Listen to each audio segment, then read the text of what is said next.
अगर मुझे किसी भी कंटेंट पे असाइनमेंट बनाना है कोई भी, तो सबसे पहले मैं वहाँ पे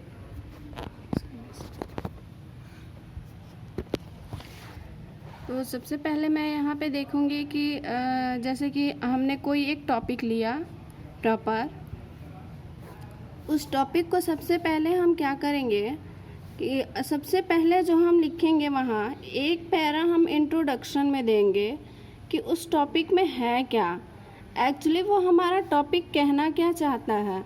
तो हम एक पैरा यहाँ सबसे पहले इंट्रोडक्शन लेंगे। इंट्रोडक्शन के बाद फिर जैसे ही हम उसके नेक्स्ट पे जाएंगे तो वहाँ हम फिर लिखेंगे कि हमारा मीनिंग क्या है, आखिर जो हमने टॉपिक सेलेक्ट किया है उसका मीनिंग क्या है। सपोज़ दैट अगर मैं एक टॉपिक लेती हूँ जैसे कि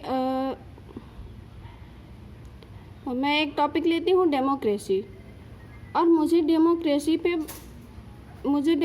पे उस असाइनमेंट को करना है। तो पहले तो मैं यहाँ लिखूँगी कि वो डेमोक्रेसी होता क्या है। जैसे कि डेमोक्रेसी हमारा होता है कि डेमोक्रेसी का हम इसको इस तरीके से इंट्रोडक्शन दे सकते हैं कि डेमोक्रेसी का हिंदी हमारा क्या है, डेमोक्रेसी में क्या क्या चीज़ें होती हैं, जैसे कि उसमें स्वतंत्रता है तो किस तरह की स्वतंत्रता है, हम वहाँ पे कैसे क्या कर सकते हैं, वो चीज़ें हैं। तो इस तरीके से हम उसको कर सकते हैं। फिर अगर उसके मीनिंग को देखा जाए तो हमारा डेमोक्रेसी दो वर्ड्स से मिलके बना हुआ है, एक हमारा डेमोस और दूसरा है क्रेशिया। तो अगर हम देखेंगे तो हमारा डेमोस का मीनिंग है पब्लिक या पीपल, और क्रेशिया का मीनिंग है कि उनका फ्रीडम।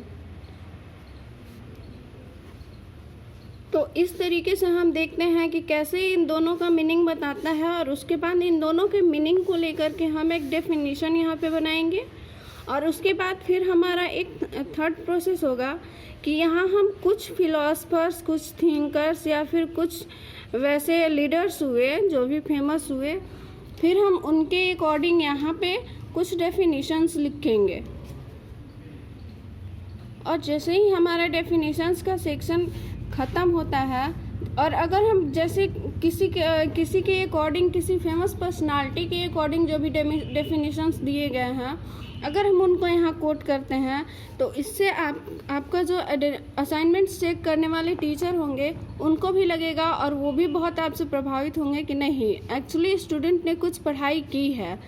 उसके बाद डेफिनेशन के बाद फिर हम यहाँ जाएंगे कि उसका मेन कंटेंट हमारा क्या है, उसका पैराग्राफ क्या है।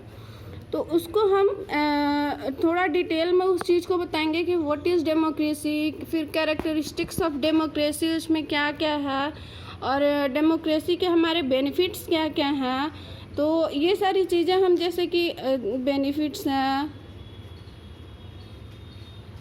और डेमोक्रेसी के अंदर क्या क्या चीज़ें डेमोक्रेसी के अंदर आती हैं, डेमोक्रेसी से हम समझते क्या हैं, ये सारी चीज़ें हमारी पैराग्राफ के अंदर में आएंगी। उसके बाद फिर हम जाते हैं नेक्स्ट यहाँ पे अपना, तो यहाँ हम कुछ अपना थॉट दे सकते हैं कि आप डेमोक्रेसी के बारे में क्या सोचते हो, आप क्या समझते हो, डेमोक्रेसी क्या होनी चाहिए, क्या नहीं होनी चाहिए। तो यहाँ हम अपना थॉट कुछ देंगे वहाँ पे। उसके बाद फिर हम यहाँ पे चलते हैं, तो यहाँ पे हम होल अपना जितना भी हमने सब्जेक्ट मैटर किया है उनको हम यहाँ पे कंक्लूड करेंगे। दैट मीन्स कि यहाँ एक शॉर्ट नोट टाइप करेंगे ताकि हमारा वो कंक्लूजन हो जाए, और उस कंक्लूजन में हमारी सारी चीज़ें शामिल हो जाएं जो हमने अब तक पूरी बॉडी में उस असाइनमेंट के लिए की है। तो थैंक यू फ्रेंड्स, अगर ये वीडियो आपको अच्छी लगी हो तो please like share and subscribe करें ताकि मैं और भी आगे आपको वीडियो शेयर कर पाऊँ।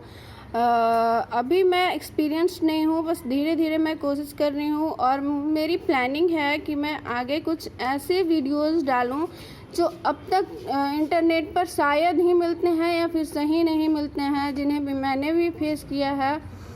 तो गाइस, अगर जितने आप लोग मेरी वीडियोज़ को सब्सक्राइब करेंगे और जिन टॉपिक्स पे आपको असाइनमेंट्स बनाने हैं, प्लीज़ आप कमेंट बॉक्स में उन टॉपिक्स को डालिए। मैं उन टॉपिक्स पर असाइनमेंट बना करके आपको वीडियो उसका शेयर करूँगी। Thank you.